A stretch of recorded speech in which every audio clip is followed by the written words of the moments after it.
בואו נדבר על זה רגע, איך בעצם נראית התפתחות אישית. מה הכוונה בסימפטום ושורש. המון פעמים אתה תגיע ותגיד אני רוצה X דברים, שזה בעצם סימפטום. אני רוצה אהבה, אני רוצה כסף, אני רוצה זוגיות טובה, אני רוצה איכות חיים אחרת, אני רוצה יותר שלווה בחיים, אני רוצה יותר הרפתקאות. בעצם המון פעמים אנשים באים ואומרים אני רוצה X, שבעצם מדברים על העולם הארצי. אנשים מאוד רוצים דברים שהם בקיום שלנו, ממשיים, שאפשר לראות, והם מאוד רוצים את התוצאה הזאת. עכשיו, כשאני אומר את הדבר הזה, אני מדבר על סימפטום. ושורש זה מה השורש שנמצא מתחת. זאת אומרת, יש סימפטום, שזה מה שאני אומר שאני רוצה, ויש את השורש של מה שחוסם אותי מלהגיע. יכול להיות שבשורש שלי אני מפחד. יכול להיות שבשורש שלי יש לי בושה או אשמה סביב הדבר, אז בגלל זה קשה לי להתקדם. יכול להיות שבשורשים שלי בעצם יש שם איזה מקום של אמונות או סיפורים שכרגע מעכבים אותי. ואפילו עמוק יותר, יכול להיות שיש שם איזה כאב ילדי שעדיין מנהל אותי בצורה מודעת או לא מודעת. כאב שאולי אני לא ראוי לאהבה, אולי אני פגום בעולם, כאב של בדידות וחוסר אונים, כאב של מה יגידו עליי. יש המון דברים בשורש שנמצאים. עכשיו, הרבה פעמים אנשים יבואו וירצו ישר להתחיל לעבוד מהמקום הזה של הסימפטומים. ובא לי להגיד, זה מעולה. אנחנו רוצים כבני אדם לזוז בעולם שלנו. אנחנו לא רוצים רק בעולם הרוחני, אנחנו גם רוצים בעולם הארצי. בעולם הפנימי זה מעולה לזוז, אבל אנחנו גם רוצים באמת בעולם החיצוני. אבל, אם אנחנו ננסה רק לעבוד על העולם החיצוני, ונשכח מהעולם הפנימי, שום דבר לא ישתנה. ואני אסביר. תחשבו, בואו ניקח דוגמה, שבן אדם שמפחד להיות בודד, או מפחד מהבדידות. אז הדבר הזה ישתקף לו בכל הדברים.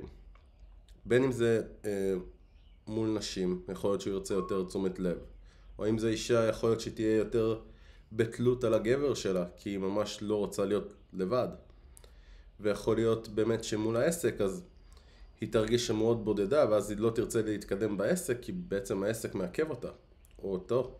זאת אומרת, החוויה של אני לבד בעסק ואני עושה את הכל לבד, מאוד מפחידה אותנו, מקווצת. וזה יכול להיות נגיד חוויה של שלווה למשל. אם אני כל הזמן חייב להיות בחברת אנשים כדי לא להרגיש לבד, אני בהכרח כל הזמן בתלות בעולם החיצוני. אני כל הזמן בתלות בדברים. ומה שאני מנסה להעביר פה זה שהשורש הוא נוגע בהכל. זאת אומרת, השורש של הדברים ייגע בכל הפעולות היומיומיות שאנחנו עושים, בין אם אנחנו מודעים לזה ובין אם אנחנו לא. ומה יקרה נגיד אם נצליח באמת למצוא את המתנה, למשל בדוגמה של בדידות. המתנה יש שם בבדידות, שמתחת לזה הרבה פעמים יושב חוסר אונים, ושוב תלוי בן אדם.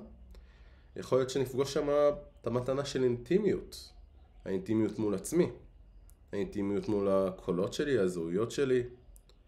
זאת אומרת שבכל כאב שורשי, בכל מקום, יש המון דברים והמון מתנות שיכולים לשנות את הדבר ואת התזוזה שלנו בעולם החיצוני למעננו. ואני אנסה שנייה להמחיש את זה עוד בעוד דרך. דמיינו עץ. עץ גדול, עץ תפוחים כזה, אתם יודעים, גזע ועלים יפים, נמצא בשמש, נראה טוב. ואתם באים ואתם תואמים את התפוח ואתם אומרים, וואלה, אני רוצה שהוא יהיה קצת יותר טעים. הוא מרגיש לי קצת בוסרי.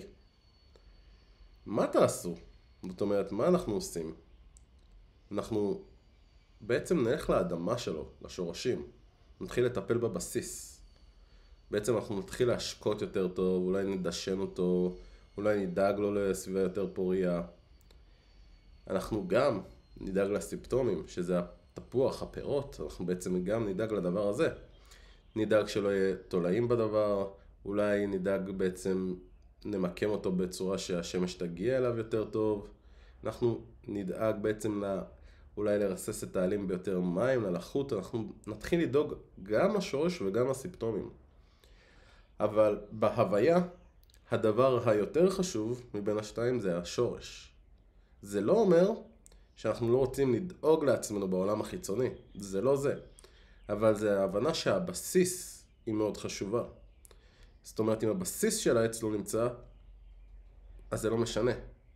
זה לא משנה כמה אני מתאמץ בעצם לטפח את התפוח, אבל אם השורשים רקובים, אנחנו לא נעשה כלום. אנחנו פשוט נמשיך לזוז על הילוך הסירי, אבל בניוטרל. זה כמו, עוד דוגמה קלאסית, זה כמו לחשוב על זה של אני רוצה להגיע לפסגה. זאת אומרת, אני בונה בית, ומה שמעניין אותי זה הקומה העליונה, הקומה היפה, המטופחת. אבל אם אותו בית, הבסיס, לא יהיה טוב, כמה מהר הוא יקרוס.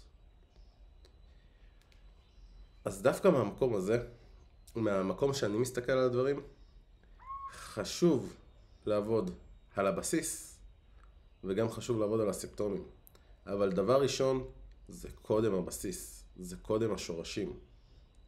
מקווה שהצלחתי שנייה לתת לכם בחזון שלי, בהתפתחות שלי, איך נראה נתפתח שהיא בעצם בתנועה פנימית, אבל גם בתנועה ארצית.